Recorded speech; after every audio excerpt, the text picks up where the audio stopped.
سيدنا محمد وعلى آل سيدنا محمد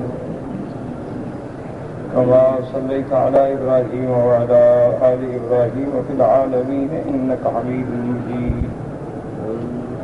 أعوذ بالله من الشيطان الرجيم. بسم الله الرحمن الرحيم. ألم تر أن الله يسبح له من في السماوات والأرض والطير صافات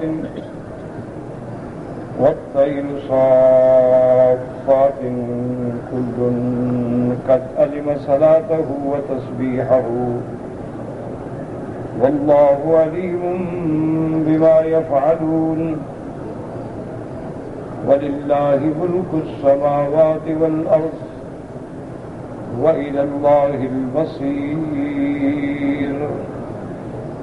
ألم تر أن الله يزجي سحابا ثم يؤلف بينه ثم يجعله ركاما فترى الودق يخرج من خلاله وينزل من السماء من جبال فيها من برد فيصيب به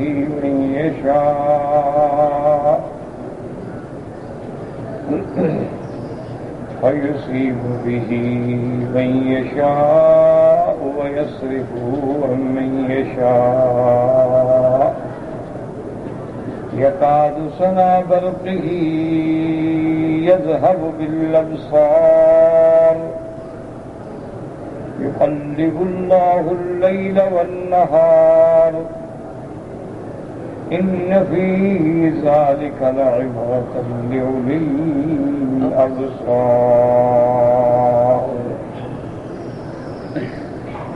سورۃ النور کی آیات سابقہ میں ہم نے پڑھا تھا کہ اللہ نور السماوات والارض، اللہ تمام مخلوق جو آسمانوں میں ہے زمینوں میں ہے سب کو ہدایت دینے والے، نور ایمان بخشنے والے ہیں. اس کے بعد اللہ نے مومن کی مثال دی تھی کہ مومن کی مثال ایسے ہے جیسے مومن کا نور جو ہے اس کے دل میں ہوتا ہے اور وہ اتنا صاف ہے جیسے کہ قندیل، اور قندیل کا شیشہ بھی ستارے کی طرح چمکنے والا. اور اس میں صبح میں اس دیے میں ایسا تیل ہے جو ایک ایسے برکت والے درخت سے ہے جو نہ شرقی ہے نہ غربی ہے. وہ درخت کون سا ہے؟ زیتون. اور وہ اتنا صاف ہے، شفاف ہے کہ بغیر آگ دکھائے بھی معلوم ہوتا ہے کہ جل اٹھے گا. یعنی مومن کا نور فطرت اور نور ایمان جب مل جاتے ہیں تو اس کا حال یہ ہو جاتا ہے کہ نور علی نور، پھر وہ سراپا نور ہوتا ہے، نور ہدایت سے مزین ہوتا ہے، نور ایمان سے منور ہوتا ہے. اور پھر اللہ نے یہ بھی فرما دیا تھا کہ یہدی اللہ لنورہ من یشاء، نور ایمان کی طرف جس کو چاہے ہدایت ہے، کیونکہ توفیق ہدایت جو ہے وہ اللہ کے ہاتھ میں ہے اور قلوب جو ہے وہ اللہ کی انگلیوں میں ہے، جیسے ان کی شان کو زیبا ہے کہ القلوب بین اصابع الرحمن یقلبها کیف یشاء ویصرفها کیف یشاء. وہ جس طرف چاہے ہدایت فرمائے، جس طرف چاہے پھر. وہ اگر ہدایت دینے پہ آئیں تو ابو جہل کے گھر میں حضرت اکرمہ رضی اللہ تعالی عنہ پیدا فرما دیں، ولید بن المغیرہ کے گھر میں حضرت خالد بن الولید پیدا فرما دیں. وہ ہدایت دینے پہ آئے تو حضرت بی بی آسیہ کو فرعون کے گھر میں پیدا فرما دیں. اور وہ اگر کسی کو گمراہی کا فیصلہ فرما دیں تو نوح پیغمبر کی بیوی جو ہے وہ کافرہ مر جائے، لوط علیہ السلام کی بیوی جو ہے وہ کافرہ مر جائے، ابی لہب اور ابی طالب جیسی قرابت والے لوگ جو ہیں وہ کفر پہ مر جائیں اور ہدایت نصیب نہ ہو. کیوں؟ ہدایت اللہ کے ہاتھ میں ہے. یہدی اللہ لنورہ من یشاء من یہدہ اللہ فلا مضل لہ. جس کو اللہ ہدایت دے اس کو کوئی گمراہ نہیں کر سکتا، وَمَن يُضْلِلْهُ فَلَا هَادِيَ لَهُ، اور جس کو اللہ گمراہ کرے کوئی ہدایت نہیں دے سکتا۔ اللہ نے فرمایا یضرب اللہ الامثال للناس، ہم لوگوں کے لیے کھول کھول کے مثالیں دیتے ہیں تاکہ بات کو سمجھ جائیں۔ واللہ بکل شیء علیم، اور ہر چیز کے علم رکھنے والی اللہ کی ذات۔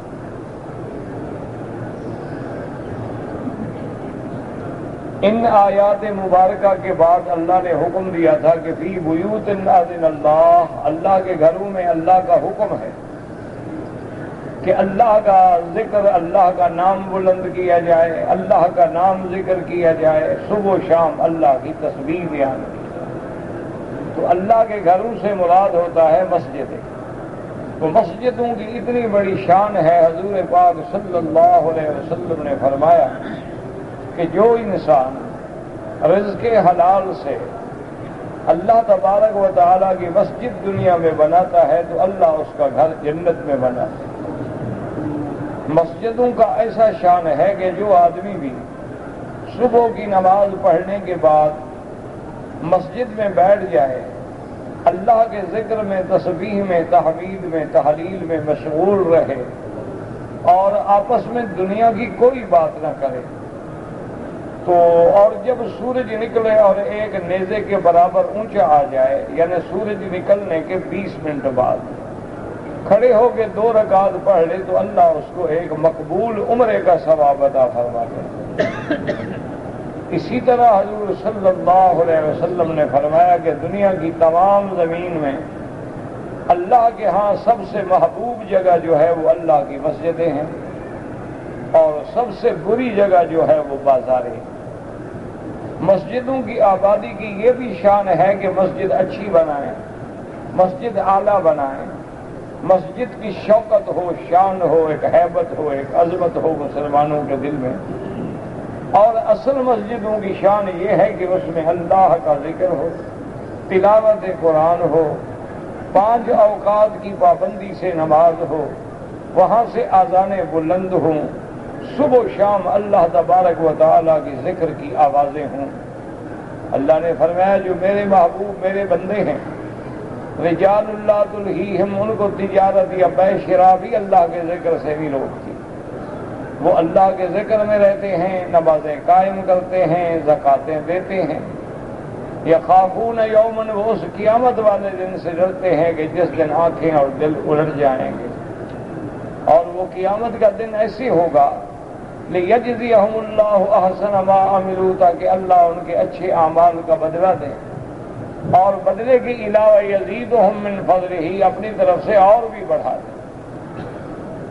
کیونکہ اللہ تبارک و تعالی ہمیں ایک نیکیوں پر 10 گنا ثواب دیتے، اور کبھی اللہ ہمیں ایک نیکیوں پر 700 گنا ثواب دیتے ہیں، 700 دیتے۔ اور اگر وہ نیکیاں اللہ کے گھر میں مسجد الحرام میں کی جائیں، سرزمین حرم میں کی جائیں، تو ایک نیکی کا 1 لاکھ ملتا ہے۔ اس لیے علماء فرماتے ہیں کہ حدیث مبارک میں تو ذکر نماز کا ہے کہ بھی ایک نماز کا 1 لاکھ گنا ملے گا، لیکن کبھی ایسا ہوتا ہے کہ ایک عبادت کو ذکر کیا جاتا ہے اور باقی ساری عبادات اسی پہ قیاس کی جاتی ہے، تو گو ذکر تو صرف نماز کا ہے، لیکن اللہ کی رحمت سے روزے کا بھی وہی 1 لاکھ ملے گا۔ اگر کوئی طواف کرے گا، عمرہ کرے گا، تلاوت قرآن کرے گا، ختم قرآن کرے گا، تو اللہ اس کو بھی 1 لاکھ گنا ثواب عطا فرمائے۔ اور اللہ کی رحمت سے یہ ثواب جو ہے صرف اس 4 دیواری میں نہیں، بلکہ پورا مکہ جو ہے وہ مسجد الحرام ہے، پورے مکے میں جہاں بھی عبادت کریں گے اللہ 1 لاکھ عطا فرمائیں۔ تو خاص طور پہ میرے معتمرین، میرے حجاج کرام جو تشریف لائے ہیں، وہ ان اوقات کو غنیمت سمجھیں، ان فرصت کے لمحات کو ضائع نہ کریں۔ خدا جانے کہ پھر یہ عظیم مقام ہمیں دیکھنا بھی نصیب ہوگا یا نہیں ہوگا۔ اور کوشش یہ کریں کہ دوست مل کے نہ بیٹھیں، واقفان حال جو ہیں وہ ایک جگہ نہ بیٹھیں، بلکہ الگ الگ بیٹھیں تاکہ اللہ کا ذکر ہو سکے۔ اگر مل کے بیٹھو گے تو پھر قصے اور کہانیاں ہوں گی، اور اللہ کے گھروں میں قصے کہانیاں کرنے والے کے اعمال ایسے گر جاتے ہیں حضور صلی اللہ علیہ وسلم نے فرمایا کہ جیسے ایک درخت سوکھ جائے اور اس کے پتے سوکھ جائیں اور شدید ہوا چلے، تیز آندھی چلے تو جیسے وہ پتے گرتے ہیں، اسی طرح مسجد میں بیٹھ کے باتیں کرنے والوں کی نیکیاں گر جاتی ہیں۔ تو ایسے آنے کا کیا فائدہ ہوا کہ آدمی محنت کرے، پھر مسجد میں بیٹھ کے ٹیلی فون پہ اور موبائل پہ باتیں کرتا رہے، دوستوں سے باتیں کرتا رہے اور اپنے اعمال کی جھولی خالی کر کے حرم سے نکل جائے، تو اس سے تو بہتر تھا کہ وہ باہر تھا۔ اس لیے کوشش کریں کہ اللہ کے گھر میں قرآن پاک پڑھنے کی زیادہ کوشش کریں، اللہ کے گھر میں جتنی دیر اللہ نصیب فرمائے طواف کرنے کی زیادہ کوشش کریں، کیونکہ یہ ایسی عبادات ہیں کہ آپ ہر جگہ نماز پڑھ سکتے ہیں، تلاوت کر سکتے ہیں، زکوٰۃ دے سکتے ہیں، خیرات کر سکتے ہیں، لیکن طواف اللہ کے گھر کے بغیر کسی جگہ نہیں ہو سکتا۔ نہ کسی قبر کا طواف ہو سکتا ہے، نہ مزار کا ہو سکتا ہے، نہ زندوں کا ہو سکتا ہے، نہ مردوں کا ہو سکتا ہے۔ اور یہ کتنی خوش نصیبی کی بات ہے کہ یہ وہ مقام ہے جہاں آمنہ کے لال رحمت دو عالم نے بھی طواف فرمایا صلی اللہ علیہ وعلا آلہ واصحابہ وسلم۔ تو اللہ تبارک و تعالی نے فرمایا پھر میری شان یہ ہے کہ واللہ یرزق من یشاء بغیر حساب، اللہ جس کو چاہے بغیر حساب کے رزق عطا فرمائیں، کیونکہ خزائن السماوات والارض کے مالک جو ہیں وہ اللہ کی ذات۔ اس کے بعد پھر اللہ نے مثال دے کے سمجھایا، بعض مثالوں کا تعلق پانی سے ہوتا ہے تو اس کو مائی کہا جاتا، اور بعض مثالوں کا تعلق آگ سے ہوتا ہے تو اس کو ناری کہا جاتا۔ تو قرآن پاک نے سورۃ الرعد میں بھی، سورۃ البقرہ میں بھی اور سورۃ النور میں بھی مثالیں دی ہیں، وہ مثالیں مائی بھی ہیں اور وہ مثالیں ناری بھی ہیں۔ فرمایا کافروں کے اعمال کا یہ عالم ہے کہ جیسے کسی پیاسے بندے کو عین شدت شمس کے وقت میں دور سے چٹیل میدان میں ایسے معلوم ہوتا ہے کہ وہاں دریا بہ رہا ہے، حالانکہ وہ سراب ہے، کچھ بھی نہیں ہوتا، ایک نظروں کا دھوکہ ہے۔ جو آدمی آگے جاتا ہے دیکھتا ہے کچھ بھی نہیں۔ تو اعمال کافروں کا بھی یہی حال ہے، اگر وہ سمجھتے ہیں یحسبون انہم یحسنون صنعا، وہ سمجھتے ہیں کہ ہم اچھے عمل کر رہے ہیں اور ہمیں اس کا بھی بدلہ ملے گا، تو اللہ نے فرمایا یہ اسی طرح ہے جیسے شراب کا دھوکے کھانے والا، ان کو قیامت میں ان کے اعمال کا کوئی بدلہ نہیں ملے گا۔ ہاں اللہ کے عدل کا تقاضا یہ ہے کہ وہ کافروں کو دنیا میں بدلہ دے دیتے ہیں، کافروں کو صحت دیتے ہیں، اولاد دیتے ہیں، دولت دیتے ہیں، مال دیتے ہیں، قوت دیتے ہیں، شوقت دیتے ہیں، لیکن آخرت میں اس لیے بدلہ نہیں دیتے کہ ان کا آخرت پہ ایمان ہی نہیں، انہوں نے تو کبھی آخرت مانگی ہی نہیں۔ یہ تو مومن کی شان ہے نا جو دونوں نعمتیں مانگتا ہے کہ ربنا آتنا فی الدنیا حسنۃ وفی الآخرۃ حسنۃ وقنا عذاب النار۔ لیکن کافر جو ہے وہ تو صرف دنیا مانگتا ہے، اس لیے ما لہ فی الآخرۃ من خلاق، اس کا آخرت کے اندر کوئی حصہ کوئی نصیب نہیں ہوتا۔ اللہ تبارک و تعالی نے فرمایا کہ جب کافر پہنچیں گے حتی اذا جاءہ لم یجدہ شیئا، کچھ بھی نہیں ہوگا، فوجد اللہ عندہ، اللہ کے دربار میں پیش ہوں گے، فوفاہ حسابہ، اللہ ان کا پورا پورا حساب چکا دیں گے، واللہ سریع الحساب، اور اللہ جلدی حساب لینے والے ہیں۔ کوئی یہ سمجھے کہ اولین و آخرین حضرت آدم علیہ السلام سے لے کر قیامت تک کی تمام مخلوق، جن و انس کا حساب جو ہے وہ اللہ جانے کتنے سالوں میں ہوگا۔ تو ایک حدیث مبارک میں آتا ہے کہ جس دن میرا مالک حساب شروع فرمائیں گے دوپہر سے پہلے پہلے حساب جو ہے ختم ہو جائے گا، اور جنت والے جنت میں ہوں گے اور جہنم والے جہنم میں۔ اس لیے فرمایا واللہ سریع الحساب، اور اللہ جلد حساب لینے والے۔ اور دوسری مثال ایسے دی کافروں کے اعمال کی، او کظلمات فی بحر لجی، کہ یا اندھیرے ہوں اور دریا بھی گہرا ہو، یغشاہ موج من فوقہ موج من فوقہ سحاب، موج کے اوپر موج ہو، پھر موج کے اوپر موج، اور اس پہ بادلوں کا بھی اندھیرا ہو، تو کیسے اندھیرا ہوگا؟ ظلمات بعضھا فوق بعض، اندھیرے ایک دوسرے کے اوپر، اور اتنی شدید ضربات کی اذا اخرج یدہ لم یکد یراھا، اپنے ہاتھ بھی نظر نہ آئے، ہاتھ کو ہاتھ بھی سجائی نہ دے، تو یہی کافر کا حال ہوگا کہ اس کے لیے اندھیرے ہی اندھیرے ہوں گے، شرک کا اندھیرا، ظلمت کا اندھیرا، جرم کا اندھیرا، اللہ کی نافرمانی کا اندھیرا، انبیاء علیہم السلام کے انکار کا اندھیرا، قرآن کے انکار کا اندھیرا، وہ تو اندھیروں میں ہوں گے، ظلمات بعضھا فوق بعض۔ اور اس کے بعد میرا رب فرماتے ہیں وَمَن لَّمْ يَجْعَلِ اللَّهُ لَهُ نُورًا فَمَا لَهُ مِن نُّورٍ، اگر کسی کو اللہ ہی نور نہ دے، اللہ ہی ایمان نہ دے، اللہ ہی ہدایت نہ دے، کہاں سے نور لائیں گے؟ اسی لیے آپ دیکھیں کہ ہمارے ملکوں میں ہندو جو ہیں وہ دیوالیوں میں لاکھوں دیے جلاتے ہیں، وہ بھی نور ڈھونڈتے ہیں۔ اسی طرح آپ دیکھیں کہ مسیحی جو ہیں، نصرانی جو ہیں، کرسمس مناتے ہیں تو درختوں پہ اور دیواروں پہ اور مکانوں پہ کمکمے اور بجلیاں اور لائٹنگ کی کمال کر دیتے ہیں، وہ بھی نور کی تلاش میں۔ لیکن وہ نور جو ہے بجلیوں میں نہیں ملتا، دیوں میں نہیں ملتا، وہ نور تو اندر ایمان سے ملتا ہے۔ وہ نور ایمان ہوتا ہے جو اللہ دلوں میں ڈال دیتے ہیں، اور مومن اسی نور ایمان کی روشنی میں چلتے ہیں، اور یہی نور ان کے ساتھ ہوگا، یہی نور قیامت والے دن بھی ہوگا جب پل صراط پہ جائیں گے۔ نورہم یسعی بین ایدیہم، اللہ نے فرمایا ان کے آگے آگے نور ہوگا، اور جتنا ایمان بڑھا اتنا نور بڑھا۔ ایسے بھی لوگ ہوں گے جن کا نور اتنا ہوگا کہ زمین سے آسمانوں تک ستون کھڑے ہوں گے، اور ایسے نور بھی مومن بھی ہوں گے جن کے قد کے برابر نور ہوگا، اور ایسے مومن بھی ہوں گے جن کے نصف قامت کے برابر نور ہوگا، اور حضور نے فرمایا کہ ادنا نور والے وہ ہوں گے جن کے بالکل انگلیوں کے پاؤں کے انگوٹھے میں نور ہوگا، لیکن پھر بھی گھسٹ کے نکل جائے گا۔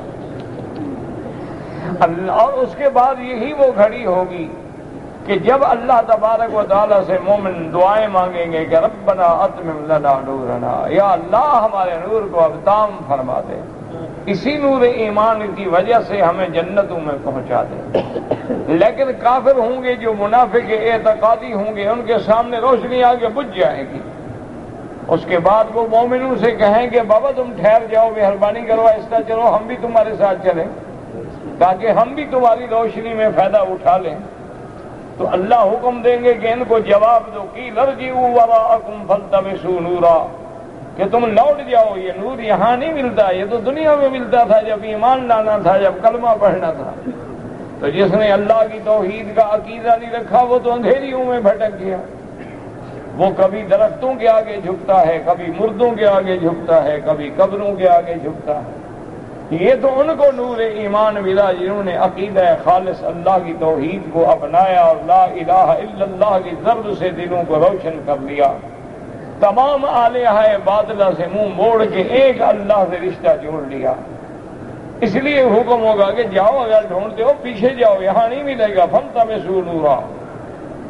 اور جب وہ لوٹیں گے کہ شاید یہاں پیچھے کہیں ملتا ہے، ضرب بینہم بسور، اللہ پاک حکم دیں گے کہ ان کے درمیان میں اب ایک چادر ڈال دو، پردہ ڈال دو، کافر جو ہے اب وہ مومن کے ساتھ نہیں مل سکتا۔ اس لیے اللہ فرماتے ہیں وَمَن لَّمْ يَجْعَلِ اللَّهُ لَهُ نُورًا، جس کو اللہ نور ایمان نہ دے فَمَا لَهُ مِن نور، اس کو کہاں سے ہدایت ملے؟ دعا کریں کہ اللہ ہر کلمے پڑھنے والے کو ہدایت عطا فرمائے۔ اللہ تبارک و تعالی جو کافر ہیں، جو ہندو ہیں، یہودی ہیں، نصرانی ہیں، ان کو بھی نور ایمان سے منور فرماؤ۔ یا اللہ ان کے لیے بھی ہدایت کے راستے میں کھول دے۔ یا اللہ جو گمراہیوں میں پڑے ہیں، جو شرک میں پڑے ہیں، یا اللہ جو بت پرستی میں پڑے ہیں، یا اللہ جو قبور پرستی میں پڑے ہیں، یا اللہ جو غیروں کے دروازوں پہ مدد مانگتے ہیں، ان کی بھی ہدایت کے فیصلے فرماؤ۔ یاد رکھو کہ جب اللہ راضی ہوتا ہے نا تو آدمی جب اللہ اکبر کہتا ہے اور آدمی احرام باندھ کے جب لبیک اللہم لبیک پڑھتا ہے تو ہدایت مل جاتی ہے۔ وہ سمجھ جاتا ہے کہ اچھا آج ہم سب کس کو پکار رہے ہیں، آج ہم سب کس کے دروازے پہ حاضر ہیں، آج ہم کس کی بڑائی بیان کر رہے ہیں، مکہ میں بھی آج کس کے آگے ہم ہاتھ باندھ کے کھڑے ہیں، کس کے آگے ہم سجدے میں گر رہے ہیں۔ بس اسی سے ہدایت کے دروازے کھل جاتے ہیں۔ اور جن کے مقدر میں ہدایت نہ ہو وہ ساری زندگی نمازیں پڑھتے رہیں، نماز اللہ کی پڑھیں گے، سلام پھیر کے طواف قبر کا کریں، نماز اللہ کی پڑھیں گے، حج اللہ کا پڑھیں گے، نعرے لبیک کے لگائیں گے، واپس جا کے داتا سے مانگیں گے۔ کیوں؟ اللہ راضی نہ ہو تو کون نور دے سکتا؟ تو ان آیات کے بعد آج جو سبق میں ہم نے آیات پڑھی ہیں، اللہ ارشاد فرماتے ہیں، فرمایا الم تر ان اللہ یسبح لہ من فی السماوات والارض والطیر صافات کل قد علم صلاته وتسبیحه واللہ علیم بما یفعلون۔ اللہ فرماتے ہیں الم ترى، یہ خطاب ہوتا ہے مخاطب کو، بظاہر خطاب اول تو میرے محبوب کو ہے نا، رحمت دو عالم کو، کیونکہ قرآن حضور پہ اترا ہے، لیکن آپ کے ذریعے پھر ساری امت کو خطاب ہے کہ اے مخاطب کیا تو نہیں دیکھتا؟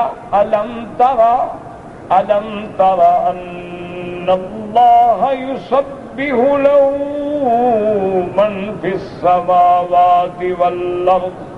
یاد رکھو، قرآن سمجھنے کی کوشش کرو، لفظ ہے الم ترى، کیا تو نے نہیں دیکھا؟ تارا رویت سے ہے، رویت مانا دیکھنا، لیکن کبھی کبھی لفظ رویت کا ہوتا ہے اور اس سے مراد علم ہوتا ہے کہ الم تعلم، کیا تو نہیں جانتا؟ کیوں؟ جو چیز مشہور ہونے کو ہے وہ بھی دیکھی ہوئی، جیسے اللہ فرماتی ہے الم تر کیف فعل ربک باصحاب الفیل، میرے محبوب کیا آپ نے نہیں دیکھا کہ ہم نے ان ہاتھی والوں کے ساتھ کیا کیا؟ حالانکہ حضور تو موجود نہیں ہے، حضور نے تو وہ واقعہ نہیں دیکھا، کیونکہ حضور اسی سال پیدا ہوئے ہیں۔ بولے سنۃ الفیل، جس سال ہاتھیوں نے کعبۃ اللہ پہ چڑھائی کی، اسی سال میرے مدنی محمد مصطفیٰ صلی اللہ علیہ وسلم پیدا ہوئے ہیں۔ حضور نے نہیں دیکھا، لیکن اللہ فرماتے ہیں الم تر کیف فعل ربک باصحاب الفیل، مانا یہ ہوتا الم تعلم، کیا تم نے نہیں جانا؟ کیونکہ وہ اتنا قصہ جب مشہور ہو جائے کہ بچہ بچے کی زبان پہ آ جائے تو گویا وہ بھی تو دیکھا ہوا ہوگا، اس لیے اللہ فرماتے ہیں الم ترى، ورنہ جو آسمانوں میں اللہ کی مخلوق ہے ہم نے نہیں دیکھی، فرشتوں کو ہم نے نہیں دیکھا، کوئی بندہ فرشتے کو دیکھ بھی نہیں سکتا، فرشتہ اگر اپنی اصلی صورت میں ہو تو کوئی پیغمبر بھی نہیں دیکھا ما سوا محمد مصطفیٰ صلی اللہ علیہ وسلم کے، کہ میرے محبوب نے حضرت جبریل کو 2 دفعہ دیکھا، ایک دفعہ دنیا میں دیکھا اور ایک دفعہ آسمانوں میں دیکھا، ورنہ جب جبریل آتے ہیں تو انسانی شکل میں آتے ہیں، جیسے کہ حضرت ابراہیم کے پاس فرشتے آئے تو انسانی شکل میں آئے، لوط علیہ السلام کے پاس فرشتے آئے تو انسانی شکل میں آئے، بی بی مریم کے پاس فرشتہ جبریل آیا تو انسانی شکل میں آیا، فتمثل لها بشرا سویا۔ تو اس لیے یاد رکھیں ہم تو آسمانوں کو نہیں دیکھ سکتے، نہ فرشتوں کو دیکھ سکتے ہیں، اور نہ آسمانوں میں بس ہماری نظر پہنچ سکتی، یہ تو نیلگوں خلا ہے، آسمان کتنا دور ہے کہاں ہے اللہ عالم، آسمانوں کو تو ہم دیکھ بھی نہیں سکتے۔ باقی یہ جو ہوتا ہے نا کہ چاند پہ پہنچ گیا تھا، چاند تو آسمانوں سے بہت نیچے ہے، یہ آسمانوں پہ نہیں ہوتے چاند، آسمانوں میں کوئی داخل نہیں ہو سکتا جب تک اللہ کا حکم نہ ہو، اس لیے اللہ فرماتے لا يدخلون الجنہ، کافر جنت میں بھی داخل نہیں ہو سکتے، آسمانوں میں بھی داخل نہیں ہو سکتے، جیسے کہ اونٹ سوئی کے ناکے میں داخل نہیں ہو سکتا، کوئی اللہ کے اذن کے بغیر آسمانوں میں داخل نہیں ہو سکتا۔ سب سے افضل، سب سے اکمل، سب سے اجمل کون ہے؟ حضرت محمد رسول، لیکن حضور بھی آسمانوں پہ کب گئے؟ جب اللہ نے معراج پہ بلا لیا اور جبریل ہر دروازے پہ اجازت لیتے تھے، ہر آسمان کے دروازے کو کھٹکھٹاتے تھے اور اندر سے آواز آتی تھی من کون ہو؟ تو آپ فرماتے انا جبرائیل، میں جبریل ہوں، من معکا، تیرے ساتھ کون ہے؟ جبریل کہتے ہیں محمد رسول اللہ۔ اب اس کے بعد سوال ہوتا حل بعث الیہ، کیا حضور کو نبوت مل گئی؟ اللہ نے آسمانوں پہ بلایا ہے؟ جبریل کہتے کہ ہاں، ثم یفتح لہ، پھر دروازہ کھلتا۔ تو جب اللہ کے نبی کے لیے بغیر اذن کے نہیں کھل سکتا، کسی کافر کے لیے بھی نہیں کھل سکتا۔ یاد رکھیں، یہ جتنے ستارے ہیں، یہ جتنے کواکب و نجوم ہیں، اور یہ سب جو ہیں آسمانوں سے باہر۔ انا زینا السماء الدنیا بزینۃ الکواکب، اور کہیں فرمایا وَلَقَدْ زَيَّنَّا السَّمَاءَ الدُّنْيَا بِمَصَابِيحَ۔ اللہ فرماتے ہیں ہم نے آسمانوں کو تاروں سے زینت دی۔ تو زینت وہ ہے جو باہر ہو، اندر زینت نہیں ہوتی۔ تو یہ باہر ہیں۔ اور حضرت ابن عباس فرماتے ہیں قنادیل معلقۃ، القنادیل معلقۃ بین السماء والارض۔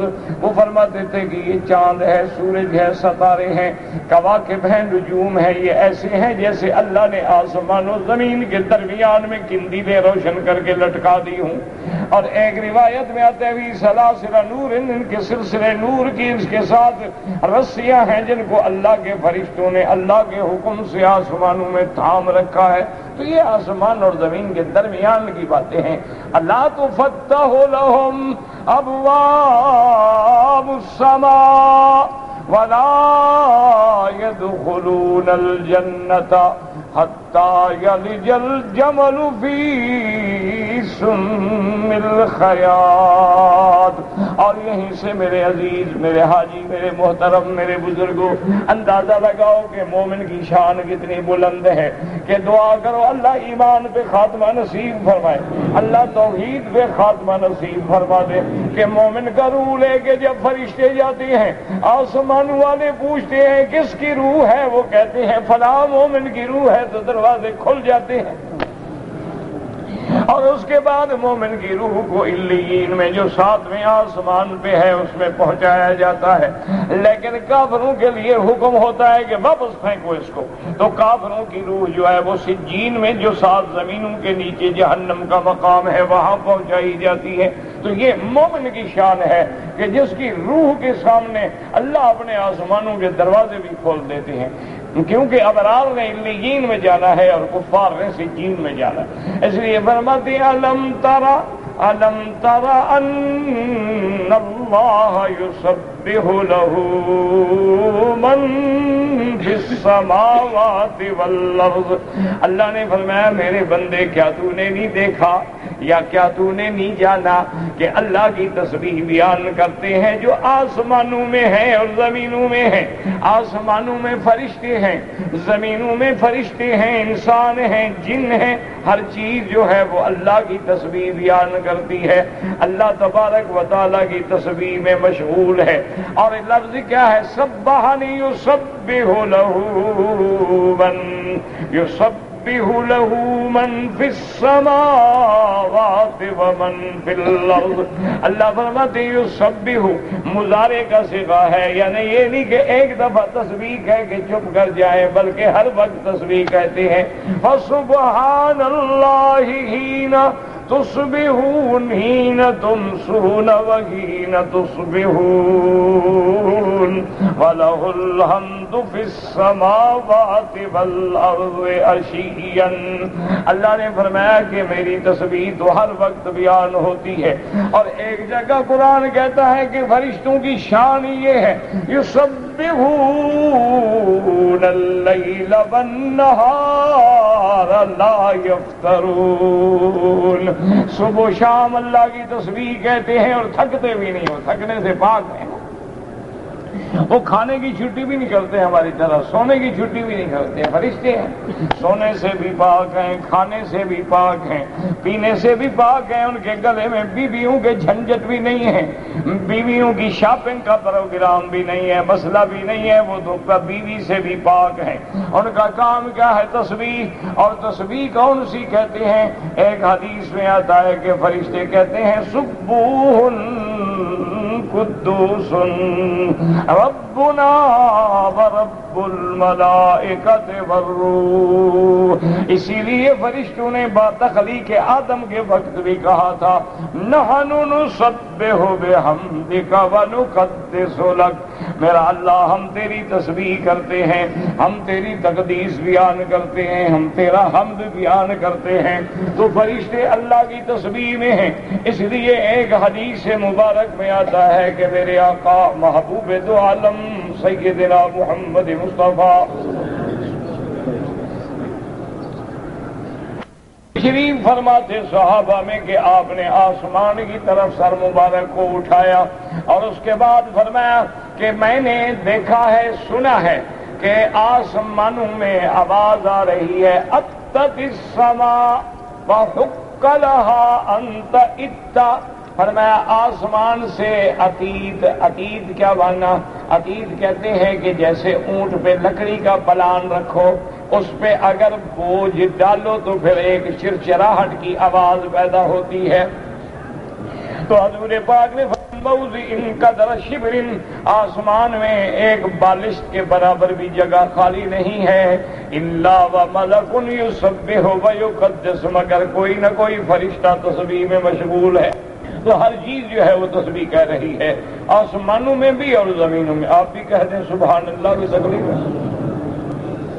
مسلمانوں ایک دفعہ کہو گے تو 1 لاکھ لکھا گیا، یہ تو منڈی رحمت میں آ گئے ہو، اب بھی محروم رہو، تمہاری سارا دن بازاروں میں پھرو، سارا دن شاپنگ میں گزار دو، حرم میں بھی بیٹھو تو قصے کہانیاں لغو کلام، بےہودہ کلام، بے فائدہ کلام سارا اسی میں گزار دو۔ پر تمہاری اپنی بدقسمتی ہے کہ کوئی دریا کے کنارے بھی رہے اور ہاتھ منہ دھونا بھی نصیب نہ ہو، کوئی دریا کے کنارے پہ بھی رہے اور بدن پہ بھی میل چڑھی رہے، تو یہ تو پھر بد نصیبی کی بات ہے، مولوی کیا کر سکتا ہے۔ اس لیے فرماتے ہیں اب اللہ پاک الم تر ان اللہ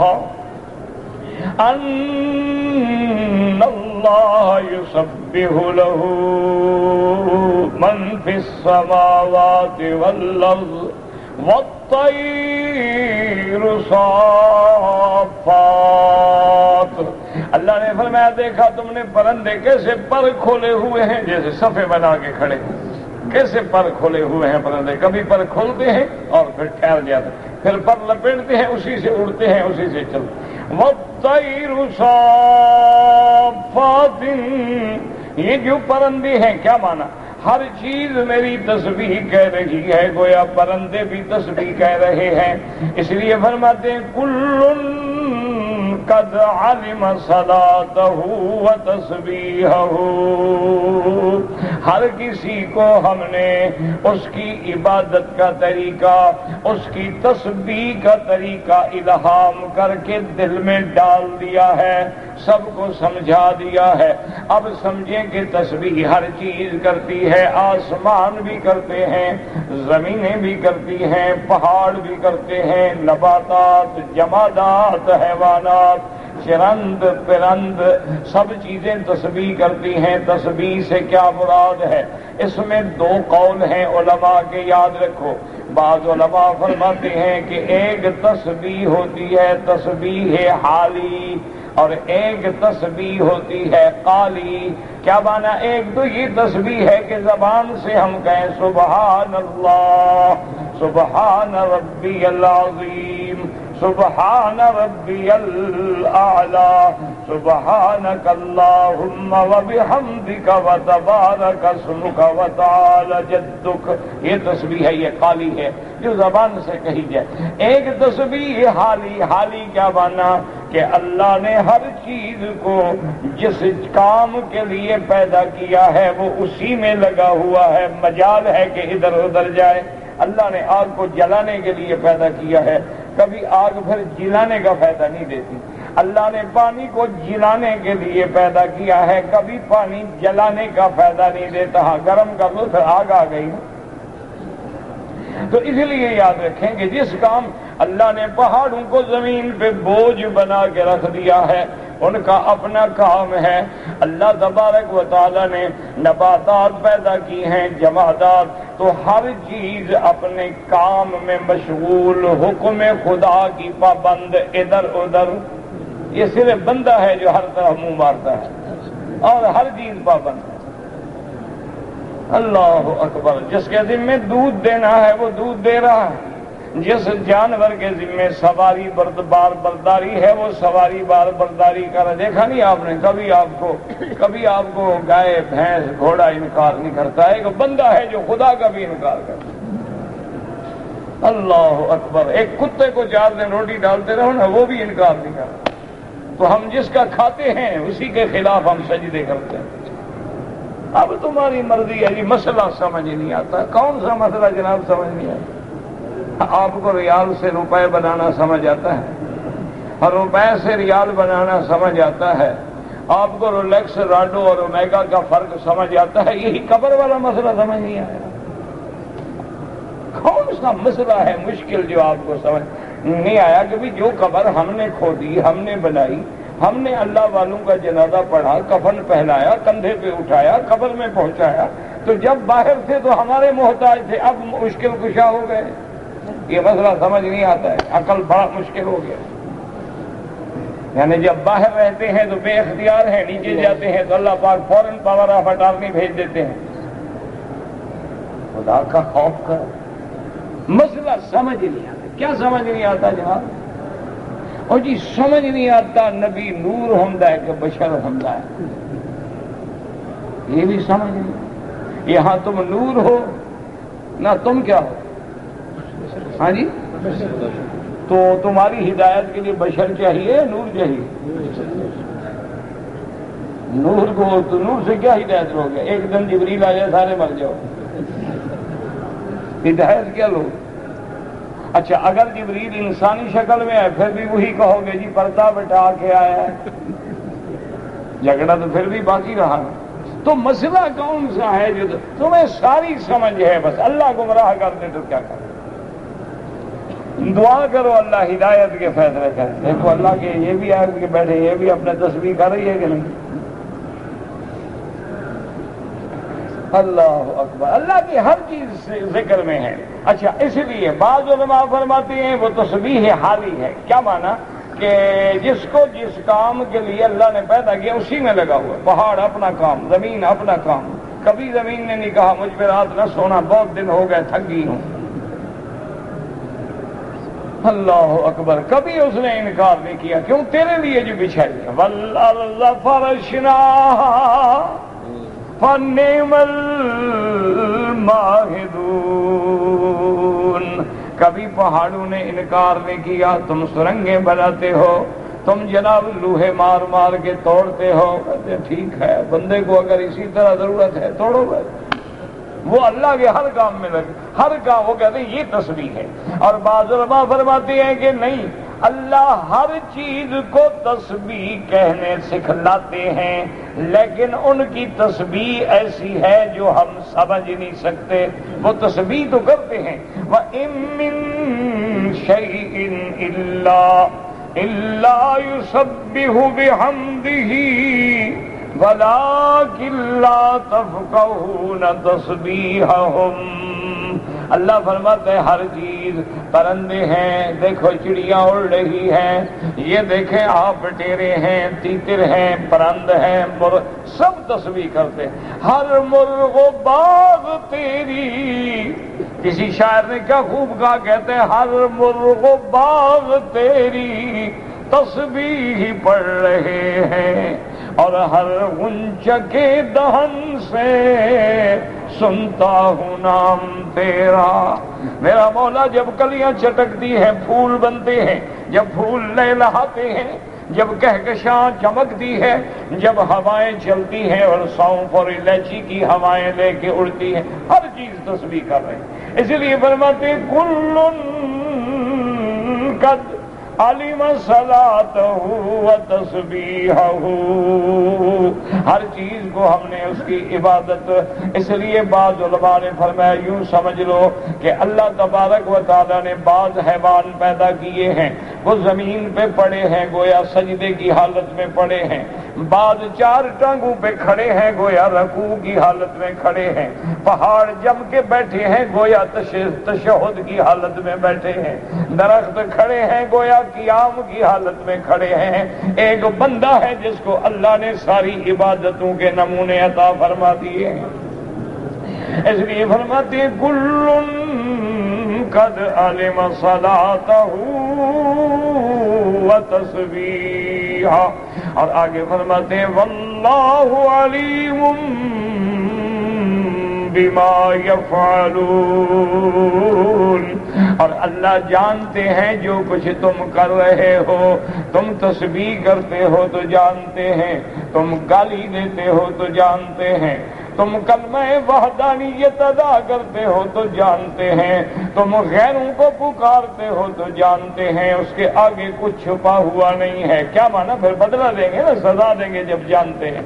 وَلِلَّهِ مُلْكُ السَّمَاوَاتِ وَالْأَرْضِ، اللہ ہی کے لیے ہے آسمانوں اور زمینوں کا ملک۔ کس کے لیے ہے؟ آسمانوں اور زمینوں کا ملک کس کے لیے ہے؟ ہاں جی، کوئی تھوڑا بہت پیروں کے لیے بھی نہیں ہے؟ نہیں، کمال ہے۔ اور یار کو 1/10 حصہ، اچھا اپنی قبر کی جگہ ان کی اپنی ہوتی، کیا خیال؟ مسئلہ سمجھ نہیں آتا جی، مسئلہ بڑا مشکل۔ جو اپنی قبر کی جگہ کا مالک نہ ہو وہ آسمانوں اور زمینوں کا مالک بن سکتا؟ اچھا کسی کو پتا ہے میں نے کہاں مرنا ہے، کہاں دفن ہونا ہے؟ ہاں جی پتہ ہے؟ اچھا دیکھو نا، ہمارے حاجی حج پہ آتے ہیں، فوت ہو گئے، خواب ہی نہیں دیکھا ہوگا مکے مدینے میں دفن ہوگا، تو یہ کون کی ملکیت ہے زمین جہاں دفن ہو جاتے ہیں؟ اچھا کئی بیچارے ہیں 20 سال 40 سال مکے مدینے میں گزر گئے، اپنے ملک میں گئے مر گئے، کے لیے زمین نہیں لکھی تھی، اس کو ملی ہی نہیں، جہاں لکھی تھی وہاں 2 گز قبر ملی۔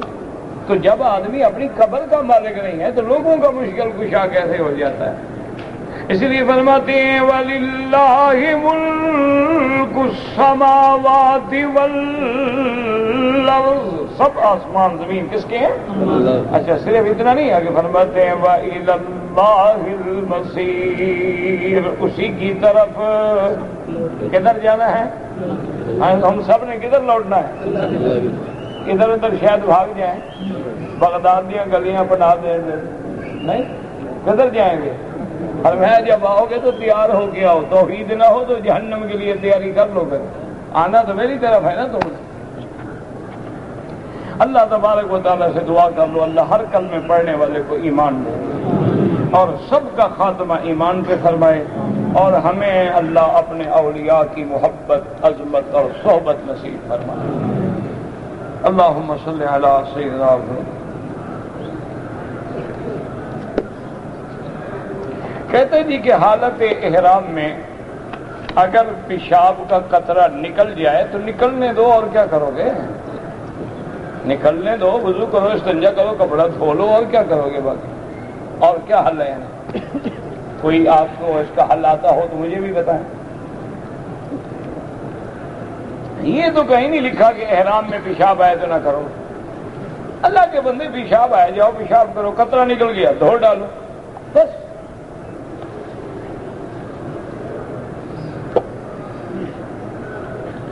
کہتے جی کہ شب برات 11ویں شریف، محرم شریف، فاتحہ شریف، حلوہ شریف سب بدعت ہے۔ یہ جہاں جہاں لفظ لگتا ہے نا شریف کا ڈرے کرو، کیوں؟ جو شریف ہے اس کو کہنے کی ضرورت ہے؟ تو جس کے ساتھ لگائے یہ معلوم ہوا کہ اس کو بھی اب مکہ شریف تو حلوہ شریف، مدینہ شریف تو 11ویں شریف ملا رہا ہے نا، تو گڑبڑ ہو رہی ہے، اسی لیے سمجھ جایا کریں کہ خالص بدعت۔ اللہ ہدایت کے فیصلے فرما، رحم فرما، رحم فرما۔ کہتے جی کہ فرض نماز، نفل نماز کی نیت تو اللہ کے لیے کریں، اور سنت کی نماز وہ بھی اللہ کے لیے۔ یہ کس نے آپ کو کہا ہے کہ سنت نماز نبی کی ہوتی ہے؟ تو کفر ہو گیا بس۔ اگر نبی کی نیت سے نماز پڑھو گے وہ تو کافر ہو گیا، نبی کس کی نیت کر کے پڑھتے تھے؟ اللہ کے بندے، سنت مانا طریقہ، کہ یہ طریقہ حضور نے ہمیں سمجھایا. نماز تو اللہ کی ہے، عبادت تو اللہ کی ہے، چاہے وہ نفل ہو، چاہے سنت ہو، واجب ہو، فرض ہو. خیال رکھیں تو آدمی گمراہ ہو جاتا ہے، اللہ معاف کرے. میں اپنی لڑکی کا نام چاہ پتہ نہیں کیا، جو مرضی آوے تم جانو، لڑکی جانے، یہ کو نام رکھنے کا میں کوئی ٹھیکیدار ہوں؟ ایک اشرفی کا کتنا روپیہ ہوتا ہے؟ منی چینجر سے پوچھو. آپ تعویذ کے بارے میں کیا کہتے ہیں؟ بچو بہتر ہے، قرآن پڑھ کے دم کرو، بس سب سے افضل. یہ پھر کام بڑھتا جاتا ہے نا. عمرہ حج کی نیت جو ہے زبان سے کریں، اصل نیت کا مقام دل میں ہوتا ہے. لیکن حج کے لیے اگر آدمی کہہ دے لبیک بحجۃ، لبیک اللہم، تو ٹھیک ہے، کوئی حرج نہیں. ورنہ یاد رکھو نیت دل میں ہو. زبان سے صرف ہم اس بات کو یاد کر کے دہراتے ہیں، نیت کا مقام زبان نہیں ہوتی. اب دیکھو آپ عشاء کے لیے کھڑے ہیں، نیت ہے، بس جب نماز کھڑی ہو اللہ اکبر، جو نیت ہے تو کھڑے ہیں نا. طواف زیارت کسی بھی پاک صاف کپڑے میں کر سکتے ہیں یا احرام میں کریں گے؟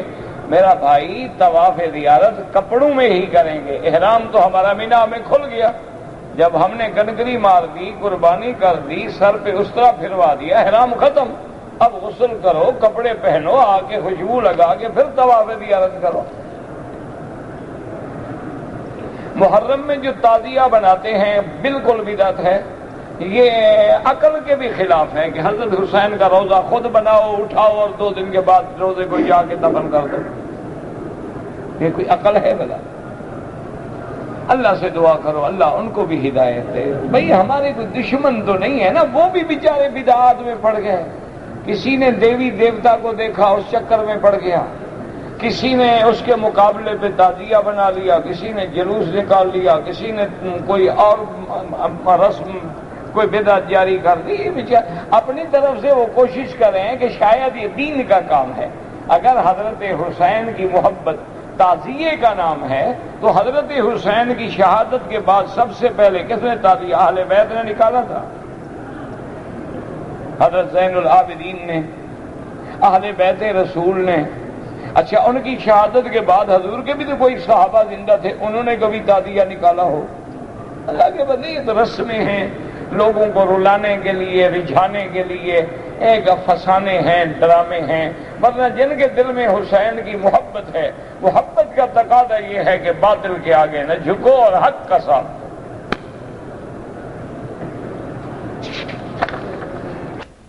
گزارش یہ ہے کہ یہود نے بھی سوال کیا تھا، اور بعض روایات میں ہے کہ یہود نے کافروں سے کہا تھا کہ یہ سوال حضور سے پوچھو کہ اصحاب کہف کون ہیں، روح کیا چیز ہوتی ہے، اور وہ بادشاہ کون ہے جو مطلع الشمس اور مغرب الشمس پہ پہنچا ہے. حضور نے فرمایا کل جواب دوں گا. لیکن فطر اللہ نے وحی روک دی. اس کے بعد تنبیہ نازل ہوئی وَلَا تَقُولَنَّ لِشَيْءٍ إِنِّي فَاعِلٌ ذَلِكَ غَدًا إِلَّا أَن يَشَاءَ اللَّهُ. اللہ نے تنبیہ نازل فرمائی کہ میرا محبوب آپ نے یہ کیوں کہا کہ کل جواب دوں گا؟ آپ کہتے اللہ نے چاہا تو کل جواب دوں گا انشاءاللہ. اگر آپ نے انشاءاللہ نہیں کہا، ہم نے جواب میں دیر کر دی. پھر یہ صورت کہف نازل ہوئی. آپ نے پڑھنا ہے تو کوئی تفسیر لے کے سارا قصہ پڑھ لیں. بھائی میرا بھائی جو لوگ زندہ ہیں ان کے لیے دعا کرو. اگر کوئی اقارب رشتہ دار فوت ہو گئے تو ان کے لیے آپ طواف کریں اور پھر دعا کریں اللہ ان پہ رحم کرے، ان کو ثواب دیں. فرض نماز میں سبحان ربی الاعلیٰ 3 دفعہ پڑھیں کم از کم، ورنہ 5 دفعہ بھی پڑھ سکتے ہیں، 7 دفعہ بھی پڑھ سکتے ہیں، 11 دفعہ بھی پڑھ سکتے ہیں، کوئی پابندی نہیں. مجھے وسوسے بہت آتے ہیں، اس کا علاج اللہ کے پاس ہے.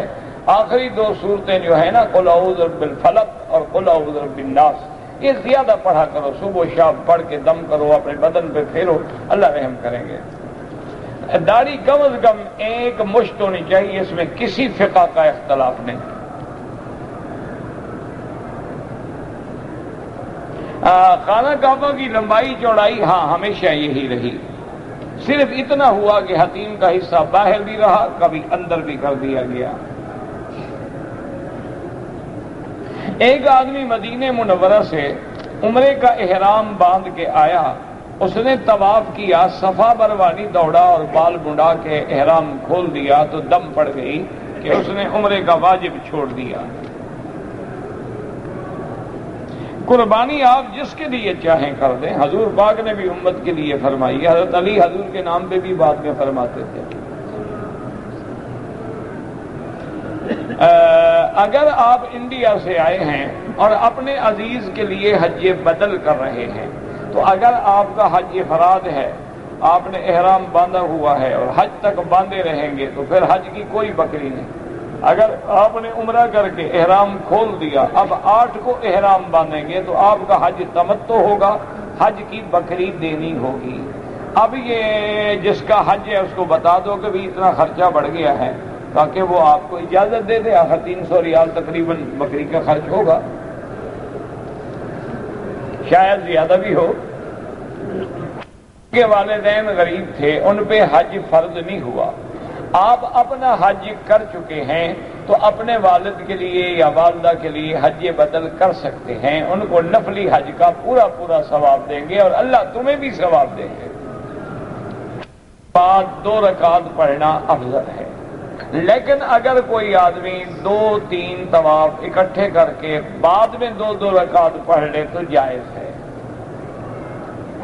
لڑکا لڑکی نابالغ ہیں دونوں اور ان کا نکاح کر دیا جائے، اگر دونوں کے ولی موجود ہیں، والد موجود ہے، اس نے ولی الامر کی حیثیت میں نکاح کیا، نکاح ہو جائے، لیکن بالغ ہونے کے بعد لڑکی کو بھی حق ہے، انکار کر سکتی۔ آپ کا شوہر سے اگر نعوذ باللہ اپنی بچیوں کی زندگی کا بھی خوف ہے اور خطرہ ہے تو آپ فوراً اس کی شکایت کریں، اگر یہاں ہیں تو محکمے میں، اپنے ملک میں ہیں تو کورٹ میں، اور حکومت سے تحفظ لیں۔ ایسا نہ ہو کہ آج کل اللہ معاف کرے جب سے یہ گندی فلمیں آئی ہیں باپ کے ہاتھوں بیٹی بھی محفوظ نہیں ہے۔ اگر آپ یہاں رہتے ہیں، بھائی اس میں کیا مصیبت ہے، کبھی کچھ ہوتے ہیں کبھی کچھ ہوتے ہیں۔ بہرحال آپ اگر سعودی عرب میں ہیں تو یہاں محکمے میں جا کے فوراً درخواست دیں، حکومت فوراً تحقیق کرے گی اور اس کو ٹھیک کر دیں گے انشاءاللہ۔ یہاں تو اسلامی حکومت ہے۔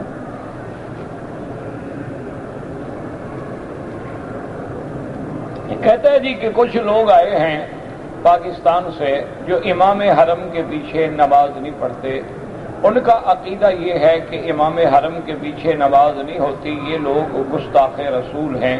تو مدینہ منورہ تمہارے مولویوں نے بنایا ہے کہ انہوں نے بنایا ہے؟ گستاخ ہوتے تو مدینہ بناتے، حرم رسول بناتے؟ نہیں، کوئی عقل کی بات کرو۔ گستاخ ہوتے تو ہر نماز میں اشہد ان محمد رسول اللہ کے نعرے بلند کرتے۔ اصل بات یہ نہیں، اصل چونکہ اندر جراثیم ہے شرک کے، اللہ حرم کی جماعت سے محروم کر دیتے ہیں۔ دعا کریں اللہ ان کو ہدایت دے۔ میرا بھائی اگر ان اماموں کے پیچھے تیری فرض نماز نہیں ہوتی تو انشاءاللہ پھر حج بھی نہیں ہوتا، حج بھی تو یہی امام پڑھائے گا، پھر تکلیف کرنے کی کیا ضرورت؟ انا للہ و انا الیہ راجعون، اور کیا کہہ سکتے ہیں۔ بہرحال جو رمضان میں آئے ہیں ان کا حج افراد ہے، تمتع نہیں ہے۔ حج کے لیے احرام اپنے گھر سے باندھیں گے، مکے میں جہاں رہتے ہو وہیں سے احرام باندھیں۔ اگر دعا مانگتے ہوئے ہم نظر خانہ کعبہ پہ رکھیں کوئی حرج نہیں، نیچے رکھیں، کعبے پہ رکھیں، کوئی مسئلہ نہیں۔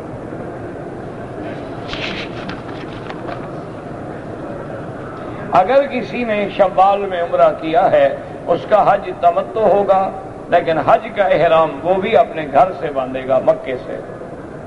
تیمور مجھے نہیں پتا کس کو کہتے ہیں، تیمور لنگ تو سنا تھا کوئی تھا۔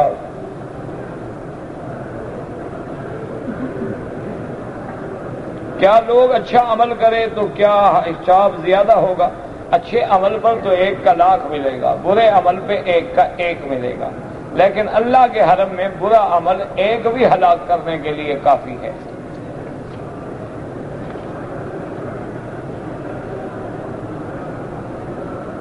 کہتے جی کہ میری ماں طواف کے بعد گم ہو گئی تو میری بیوی نے احرام کی حالت میں رونے لگی اور اپنے آنسو پوچھے۔ کوئی بات نہیں، اچھی بات ہے، بڑے خوش قسمت ہو کہ تیری بیوی تیری ماں کے لیے روتی ہے۔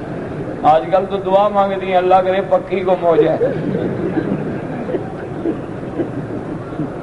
بہرحال اچھی بات ہے، تمہاری بیوی کوئی صالح عورت ہوگی، اچھا کیا، کچھ نہیں ہوتا آنسو پوچھنا۔ کفن کا کپڑا زمزم کے دھونے سے کچھ بھی نہیں ہوتا، زمزم کے پانی سے کفن چھڑا لیتا تو ہر آدمی 2-4 تھان لے جاتا، سارے مردے بخشوا لیتا۔ دعا کرو خاتمہ ایمان پہ ہو، ورنہ کعبے کے خلاف میں بھی دفن دے دو نا، فرشتے ڈنڈے لے کے آئیں گے۔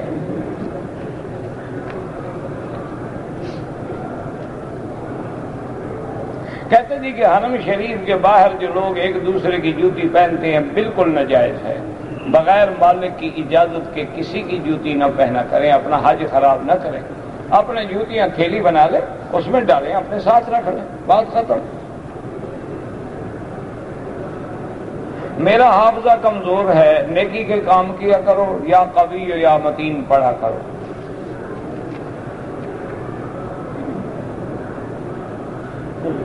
کہتے جی کہ اگر کوئی خاتون ہے جو 12 ذی الحجہ کے بعد بھی پاک نہیں ہوتی اور اس کی فلائٹ 13 کو ہے، طواف زیارت نہیں کیا، اس کا حج مکمل نہیں ہوگا اور اپنے خاوند پر بھی حرام رہے گی جب تک آگے طواف نہ کرے، لہذا فلائٹ چھوڑ دے، کوئی بڑا مسئلہ نہیں۔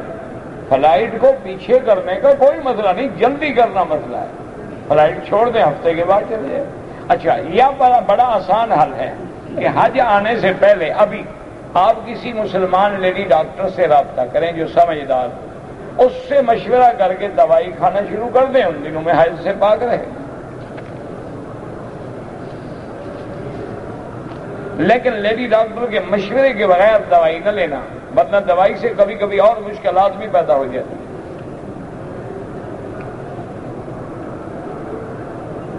کہتا ہے جی کہ میرے گلے میں تعویذ تھا، حرم میں نکال دیا، اچھا کیا، چونکہ حضور فرماتے ہیں جو تعویذوں پہ بھروسہ کرے اللہ اسی کے حوالے کر دیتا، بھروسہ اللہ پہ کرنا چاہیے۔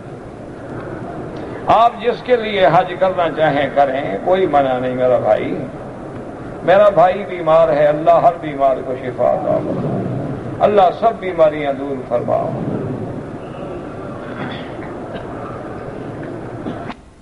لیکوریا کی بیماری ہے، وضو نہیں ٹوٹتا۔ اگر ایک عورت ہے، شوہر تو نہیں ملا لیکن شہوت سے پانی نکلا ہے، وہ بھی مادہ منویہ، استنجا بھی کرے، وضو بھی کرے۔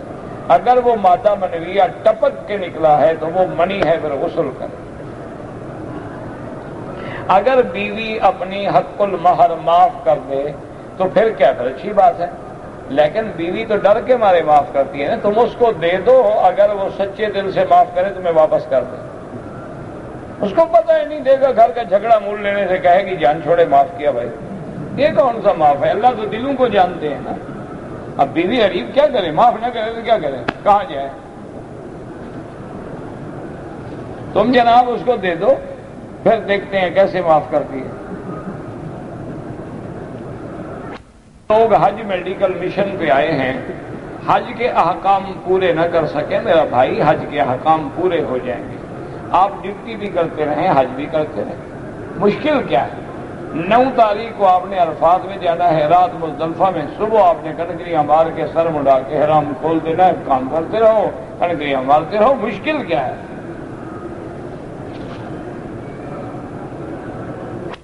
کے دوران میں نماز کا وقت ہو جائے، نماز کھڑی ہو جائے، طواف چھوڑ دیں اور نماز پڑھیں، نماز ختم کر کے جہاں چھوڑا ہے وہاں سے طواف شروع کریں۔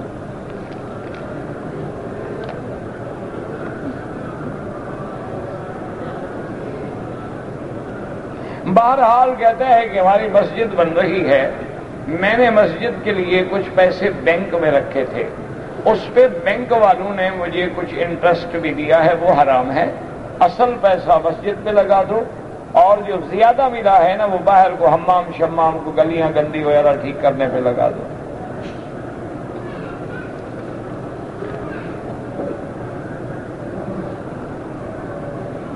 امام کے رکوع سے اٹھنے کے بعد مقتدی ربنا لکل حمد یا ربنا ولک الحمد یا اللہم ربنا لک الحمد جو بھی کہے سب جائز ہے، کوئی لکا والا کا سے کوئی فرق نہیں پڑتا ہے۔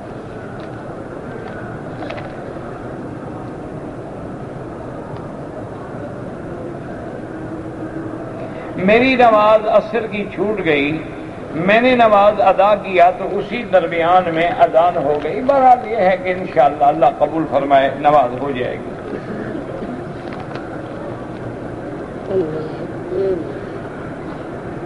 میری بچی کے جسم پر داغ ہوا، اللہ شفا دے، اللہ رحم فرما۔